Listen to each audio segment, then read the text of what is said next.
Meron po tayong bagong series po sa buwan po na ito. Ang series po natin ay meron pong title na Unveiled. Sabihin nga po natin, Unveiled. Ano pong ibig sabihin pag sinabi nating Unveiled? Ayan. Nakita ko kasi si Ate Resty, parang nakabelo. Ayan. Pag sinabi nating veiled, ibig sabihin nakabelo. Pag unveiled, edi tatanggalin. Ano ho? So tanggalin ang talukbong. In other words, i-disclose, ipakita, ipahayag. Yan po ang ibig sabihin. Yan po yung pinaka-dewa ng atin pong series sa buwan po ng March. Sana po maraming ipahayag nga po sa atin ang Panginoon. And more of this study ay nakafocus po tungkol po sa Diyos.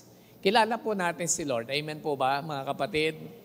Pero yung pagkakilala po natin sa atin pong Panginoon, I'm sure may mga dapat pa rin po tayong malaman. Sa totoo lang po, mga kapatid, very selective tayo sa pagkaalam po natin sa Panginoon. Sino po naniniwala na ang Diyos po natin ay makapangyarihan? Amen. Ang Diyos po ay mabuti. Okay, I'm sure nag-agree po tayo. At yan po, very selective talaga tayo. Nasabi natin, ang Diyos mabuti, ang Diyos mapagpatawad, ang Diyos nakakaunawa, ang Diyos naiintindihan ako. So yung po mga ganyang bagay na tingin po natin, pabor na pabor sa atin, yan po yung mga gustong-gusto po natin kay Lord. No? But hindi natin maisip na si Lord pwede rin magdisiplina. Si Lord pwede rin pumalo. Yan. Si Lord pwedeng magbigay din ng penalty, magbigay din ng parusa. So pwede din naman nating maisip yan. Ano? Kaya lang sabi nga po natin, very selective tayo, depende doon sa parang pleasing sa atin, parang papabor sa atin. Kaya sa umaga pong ito, mga kapatid, ay titingnan po natin, ano pa ang i-unveil ni God tungkol po sa Kanya pong sarili. Ano pa po ang ipapahayag ng Panginoon tungkol po sa Kanya. And most likely, mga kapatid, the more that we learn from God, dapat mas nagdodraw tayo lalo sa atin pong commitment. Mas nagbibigay po tayo ng commitment sa Panginoon. Tama po ba, mga kapatid? Pag wala po kasi tayong malinaw na pagkaunawa sa isang tao, sa isang relationship, alam po ninyo, hindi po natin ma-commit yung sarili natin, hindi natin ma-commit yung buhay natin. Pero habang lumalalim po yan, ang tendency talaga na itatalaga natin, na i-commit natin yung ating sarili. Kung marami kang alam tungkol kay Lord, tapos hindi mo pa ma-commit ang iyong sarili, that's another problem, mga kapatid. Ibang problema na po yan. Pero most likely, sinasabi ko nga po, habang lumalalim po tayo sa Panginoon, mas nahahayag, mas nakikita natin kung sino siya, mas ibinibigay na rin sa Kanya yung ating commitment. Alam po ninyo, nung una nga lang po na maging Kristiyano tayo, dalawa lang ang alam natin tungkol kay Jesus. Anong dalawang bagay na alam natin kay Jesus? He is my Savior and He is my Lord. Yun po, sapat na para ibukas natin yung buhay natin. Tama po ba, mga kapatid? Habang nag-aaral pa tayo ng salita ng Panginoon, nung palang araw na yon, very excited na tayo. Para na nga tayo nasa cloud 9, no? Ewan ko po kung ano, I don't know about you, pero siguro po, nung nag-altar call ang pastor, tapos sinabi niya ang God tagapagligtas, si Jesus tagapagligtas, siya yung ating Panginoon, dapat natin siyang tanggapin na Panginoon. Iba ang pakiramdam natin that time. How much more kung marami pa po tayong malaman tungkol po sa ating Panginoon. Revelation 1:8. In Revelation 1:8, sabi po, I am the Alpha and the Omega, who is and who was and who is to come, the Almighty. Ang pag-aaralan po natin ay nasa aklat po ng Revelation. Ang Revelation po, mga kapatid, ay tinatawag din pong Apocalypse or Apocalypsis. Yan. At yan po yung pinaka-final book in the New Testament. At ina-attribute yung pagsusulat po nito kay Apostle John, na si John po nung itapon po siya, ma-excel po siya sa Patmos, may pangitain po siyang tinanggap mula sa Panginoong Jesus. Ito po ay sinabi ng Panginoon na isulat po niya. So itong revelation po na ito is unique kasi po apocalyptic literature, tapos may mga imagery, tapos may mga prophetic vision. Kaya nga po, yung iba ayaw naman pong gawing reading ang Apocalypse eh. Kayo po ba pagka nag-devotion, Apocalypse ang binabasa ninyo, Revelation? Ayaw nating basahin, hindi po natin ganong maintindihan po yan. Kasi po yung structure po niya, dami pong vision, dami pong revelation, ang dami pong prophetic vision na hindi po natin masyadong maunawaan. Pero marami pong nagsasabi, maganda din pong basahin kasi dapat pong lumalim po ang pag-unawa natin sa future. Ang central theme po ng Revelation is about the ultimate victory of Jesus Christ against sin and evil. At sa Revelation po, mga kapatid, dito din po natin nakikita yung pong sulat ng Panginoon doon po sa 7 churches. Okay? May sinulatan po na 7 churches po dito. And actually, nung sinusulatan po niya, ng mga introduction po niyan, pagre-reveal pa rin sa kanya pong sarili. Okay? So it is a revelation of Jesus from God to John. And that is unveiling. Ito po, tinanggalan na po ng kulambo. Tingnan po natin, Revelation 1:1. Sa Revelation 1:1, ang sabi, the revelation of Jesus Christ. Sabihin nga po natin, revelation of Jesus Christ. Itong revelation of Jesus Christ, sabi po, which God gave Him, so ibinigay sa Kanya ng Panginoon. So, revelation of Christ, pero may pinanggalingan, ito ay ibinigay sa Kanya ng Panginoon, and now, ibinibigay niya ito to His servants, the things that must soon take place.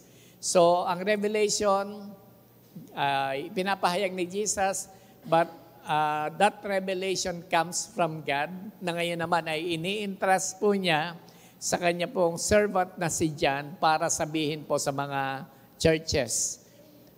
Tayo po ay makinabang dito po sa vision po na ito, dito sa revelation po na ito. And one of those revelations, mga kapatid, ang matingkad na revelation po dito na dapat po nating bigyan ng pansin ay yung pong mga characteristics po ni Jesus. Gusto ko po na mag-dwell po tayo dito, yung mga katangian po ng Panginoong Jesus, the revelation of Christ. Yan po yung topic po natin ngayon. Ano ang ipinapahayag ni Christ tungkol po mismo sa kanya pong sarili? Ang number one natin, mga kapatid, Jesus as the faithful witness. Ipinapahayag po dyan that Jesus as the faithful witness. Revelation 1:5. And from Jesus Christ, the faithful witness, the firstborn of the dead, and the ruler of kings on earth, to Him who loves us and has freed us from our sins by His blood. Sabihin nga po natin, witness. So sabi po natin dyan, ang unang-una na mapapansin po natin, Jesus as the faithful witness. Siya po yung matapat na, pag sinabi nating witness? Ayan, tagapagpahayag, okay? Ano pa bang magandang Tagalog po sa witness? Yun na po yan, witness. Testigo, yan. Siya po talaga yung nagte-testify. So, siya po yung matapat na nagpapahayag, okay? Tagapagpahayag. Ano po ang pinapahayag po niya, mga kapatid? As a faithful witness, ano po ang tinetestify po niya? May dalawang bagay po dyan, mga kapatid. Ang una po, maipakita yung katangian mismo ng kanya pong Ama. Kasi siya po yung maliwanag na kapahayagan ng kanya pong Ama sa langit.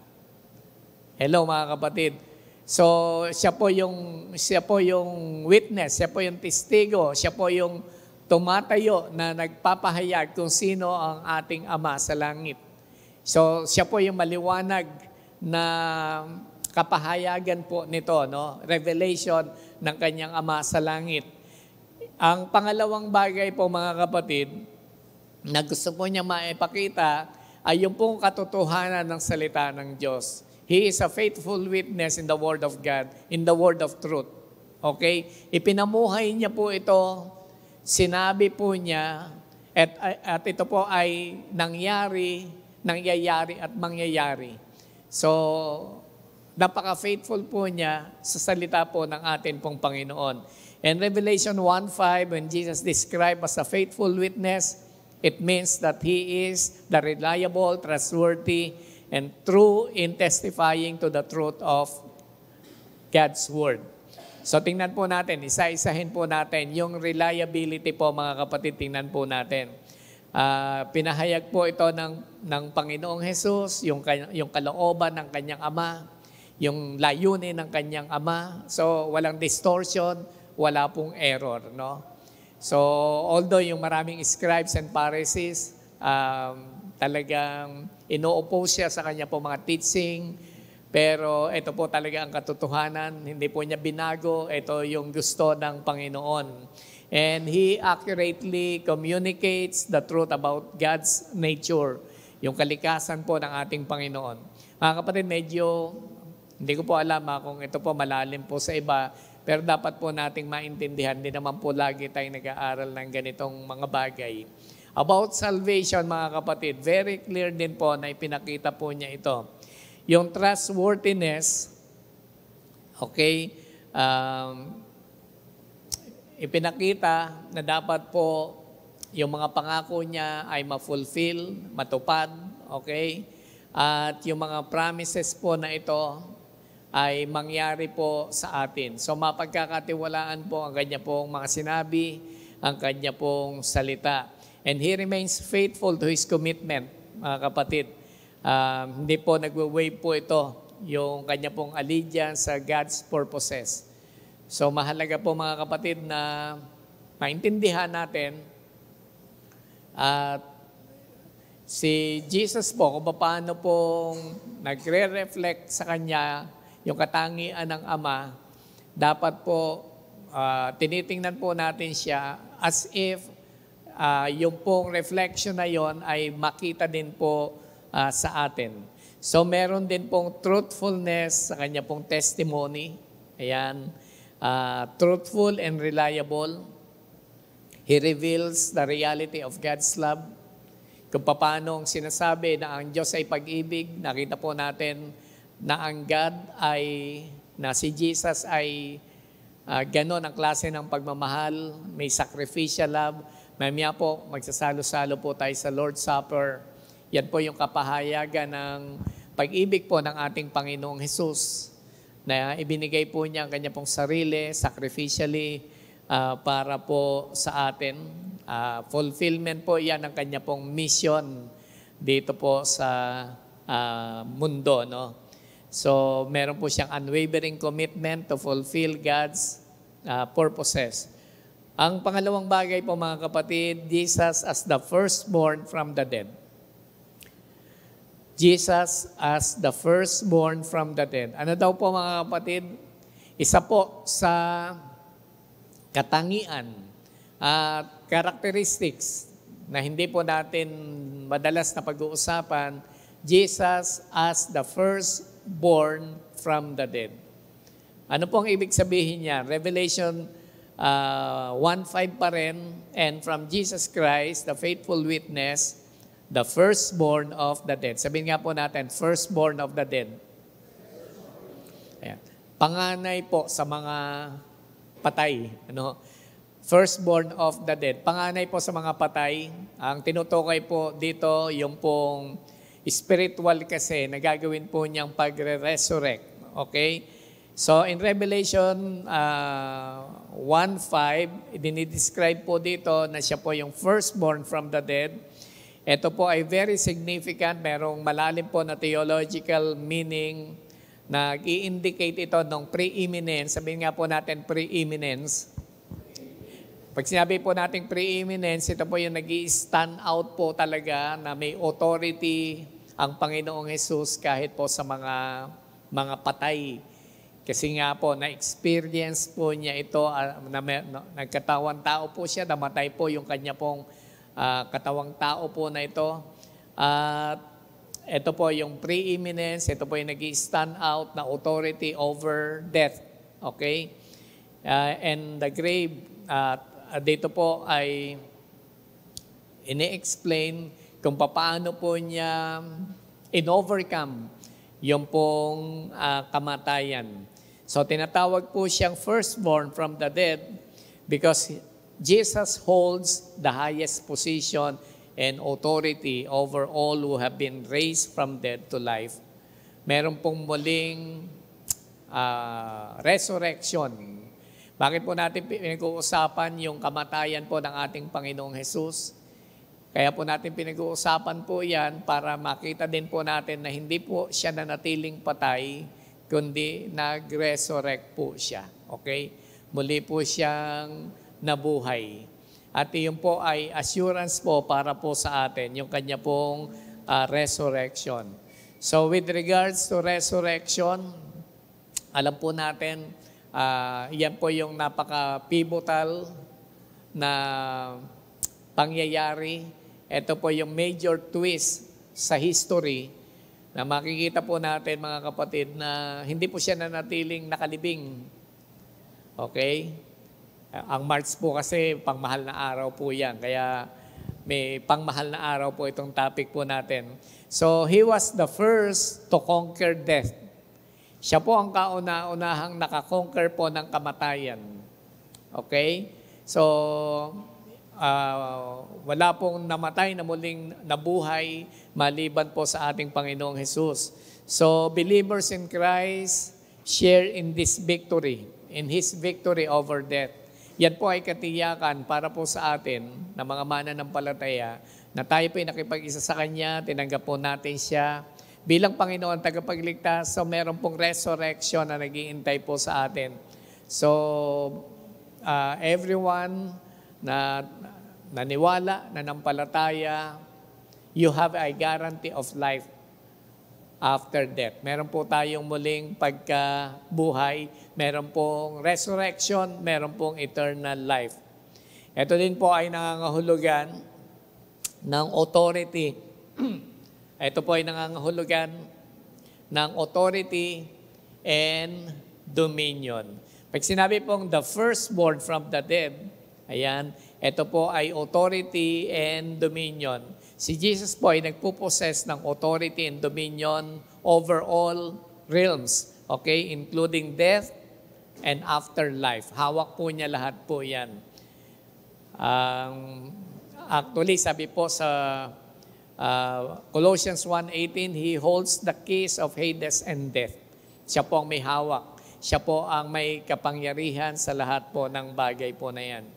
Number 3, Jesus as the ruler of the kings of the earth.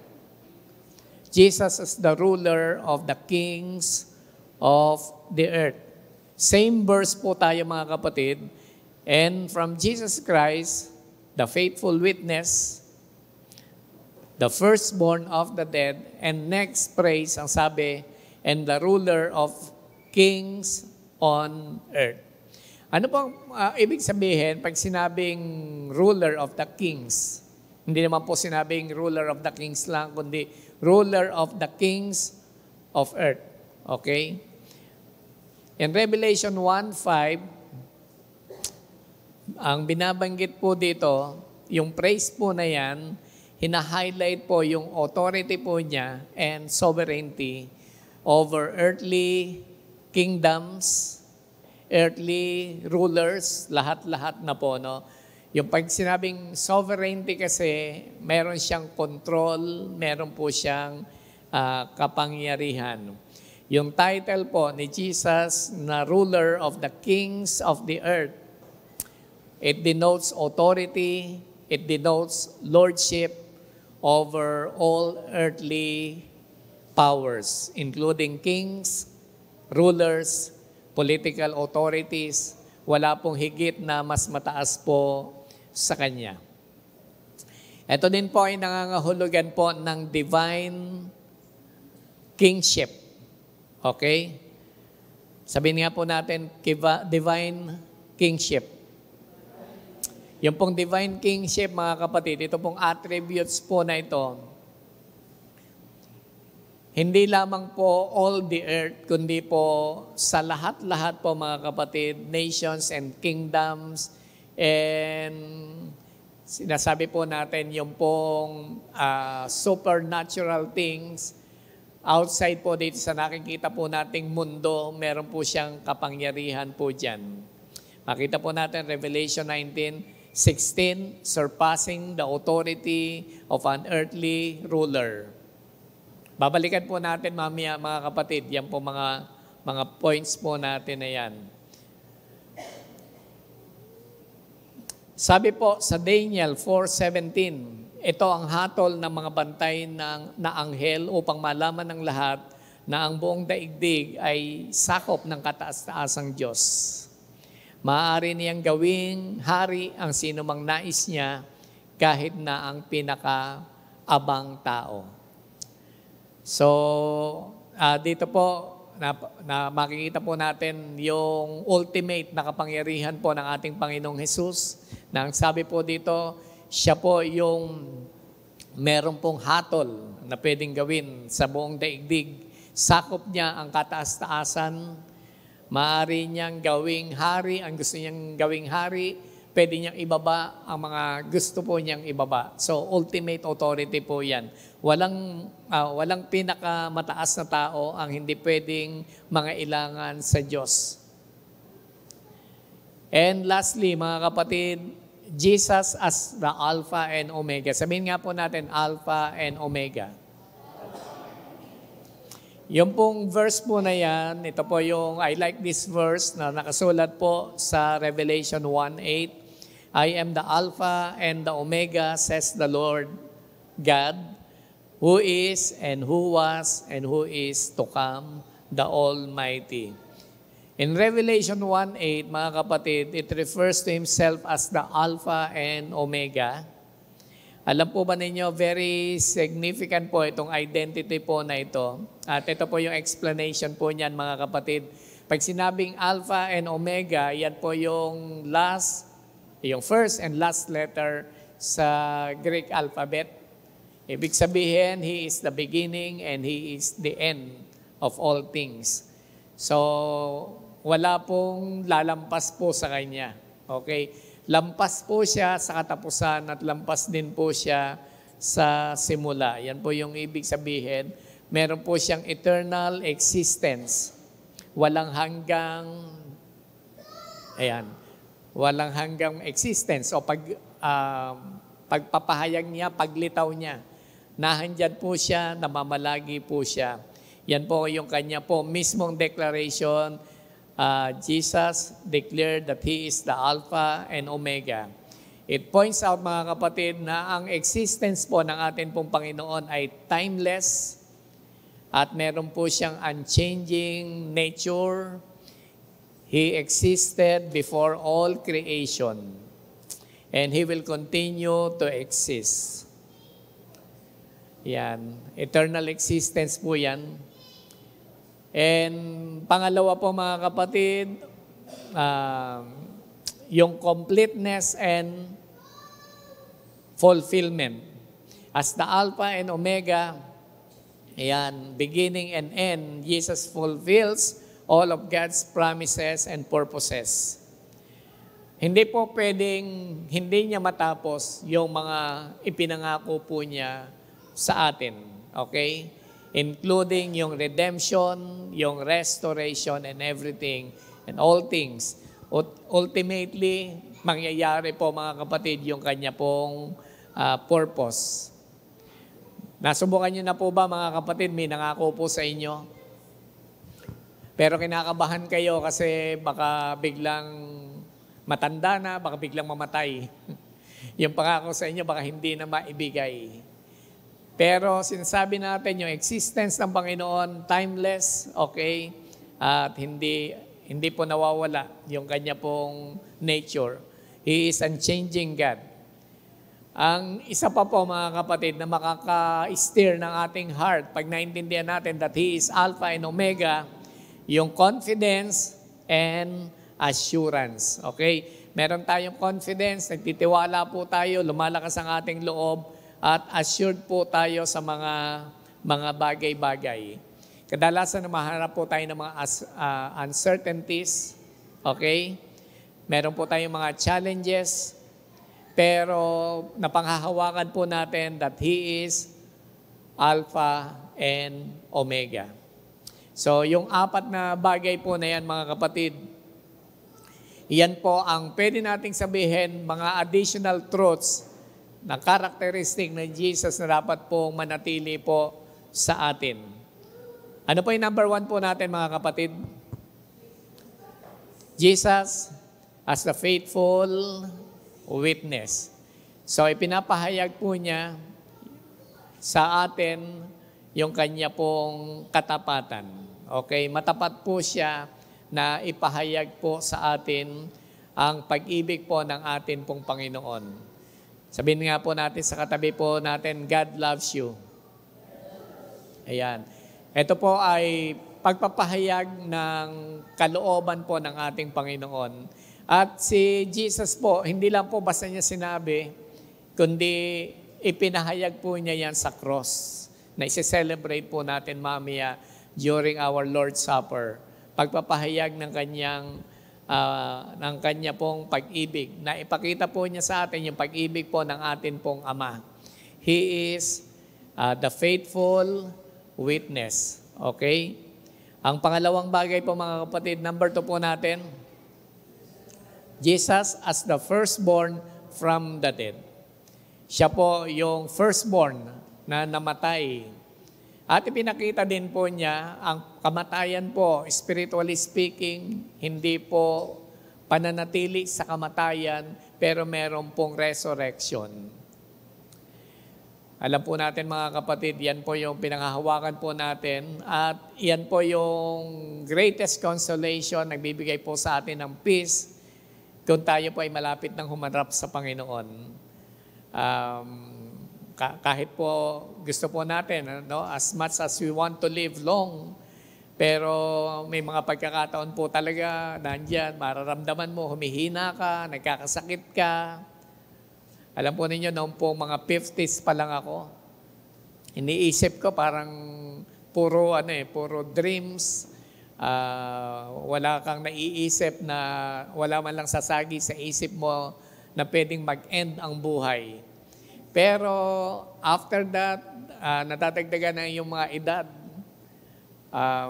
Mapapaisip ka rin, at maaalala mo yung sinabi ni Paul na dapat po i-maximize natin o samantalahin natin ang mga pagkakataon na makapaglingkod sa atin pong Panginoon. Kasi nga po, ayan, may kamatayan, pero salamat po sa Panginoon, He is the first from the dead. Ipinakita din po niya, siya din po yung panganay sa resurrection, sa muling pagkabuhay. And number 3, Jesus as the ruler of the kings of the earth. Wala pong makakapantay po sa Kanya. Siya na po yung kataas-taasang Diyos. Kaya po, ano pong magandang bagay na makita po natin dito? Kadalasan po, in doubt tayo sa mga pangyayari. Ako po, may mga pagkakataon na ganyan. Niisip ko, baka yung mga tao ma-overpower ka. May mga tao talaga, i-manipulate ka. Pero alam po ninyo, nasa Lord po talaga ang control ng lahat ng bagay. Ang mga bagay, inaalaw lang po ng ating Panginoon. Pero siya po ang may ultimate control po nito. Sabi nga po, na ibababa niya ang gusto niya ibaba, na itataas po niya ang gusto po niyang itaas. Okay? So, siya po yung ruler of the kings of the earth. Kaya po, pinagkakatiwala po natin sa Kanya ang lahat po ng bagay. At pwede din po natin i-apply ito sa atin pong sarili. Iniisip natin kung meron tayong sapat na influence, meron tayong kapangyarihan, meron tayong naibigay sa atin na konting authority. Minsan masyado nating ginagamit po ito para po tuparin yung gawin yung mga bagay na hindi kalugod-lugod sa Panginoon. So tandaan po natin mga kapatid na siya pa rin po yung ruler na may control po sa lahat ng mga bagay. And lastly, Jesus as the Alpha and Omega. Siya po ang simula at siya po ang atin pong wakas.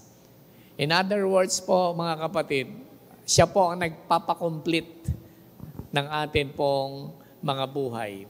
Siya po yung fulfillment ng mga bagay na pwede po nating ine-expect. Kasi nga po, siya po ay nag-i-exist, timeless, wala pong hangganan.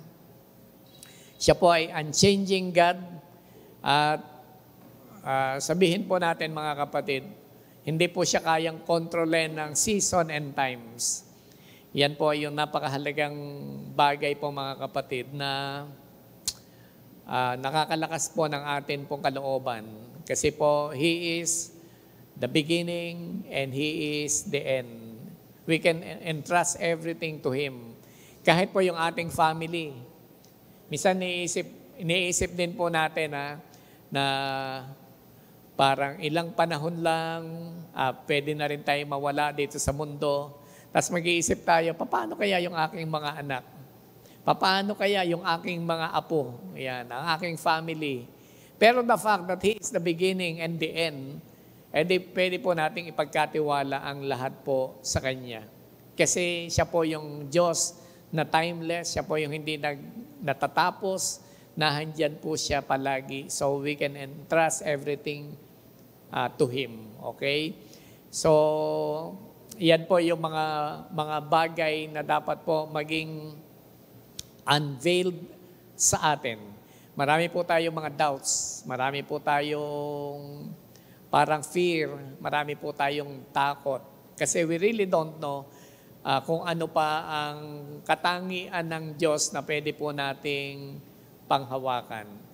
Palagay ko po mga kapatid, habang pinag-aaralan po natin itong Revelation, Book of Revelation, hindi lamang po yung katangian niya na particular na i-apply po natin, even sa atin pong church. Kung ano po yung sinasabi niya sa 7 churches, possible po na mapanghawakan din po natin mismo sa atin pong church. Mga kapatid, tayo po ay mananalangin habang nakita po natin yung katangian ng Panginoon. Mas gusto mo ba na i-commit pa ang iyong sarili sa Kanya? Sa Kanya na isang Diyos na may sovereignty over all things, may hawak ng lahat ng bagay. He is the Alpha and Omega, sabi po doon sa verse na atin pong binasa. He is the ruler of the kings of the earth. Pagkakatiwala niyo po ba sa Kanya ang inyo pong buhay? Lalo po dapat nating ipagkatiwala po sa atin pong Panginoon. He is in control of everything. Sige po mga kapatid, tayo po ay manalangin. Lord, maraming salamat po sa inyo sa umagang ito. Salamat po Panginoon sa mga katotohanan ng inyo pong mga salita. Salamat po Panginoon. Gusto pa po namin ma-dig deeper ang inyo po mga characteristics para lalo po namin kayo, Panginoong, makilala. Ang kalooban po ninyo, Panginoon, lalo po namin malaman at ang inyo pong dakilang plano sa bawat isa. Loobin po ninyo na habang nakikilala po namin kayo, mas lumalim pa po, Panginoon, ang amin pong commitment. Mas lumalim pa po, Panginoon, ang pagdededicate ng amin pong mga sarili, Panginoon, sa inyo. Nawa po, Panginoon, patuloy na ibukas po namin ang amin pong mga puso, ang amin pong mga sarili. Ipaunawa po ninyo, Panginoon, yung po mga deep truth na dapat po naming matutunan po, Panginoon, sa umaga pong ito. Ito po ang amin pong panalangin in Jesus' name. Amen and amen.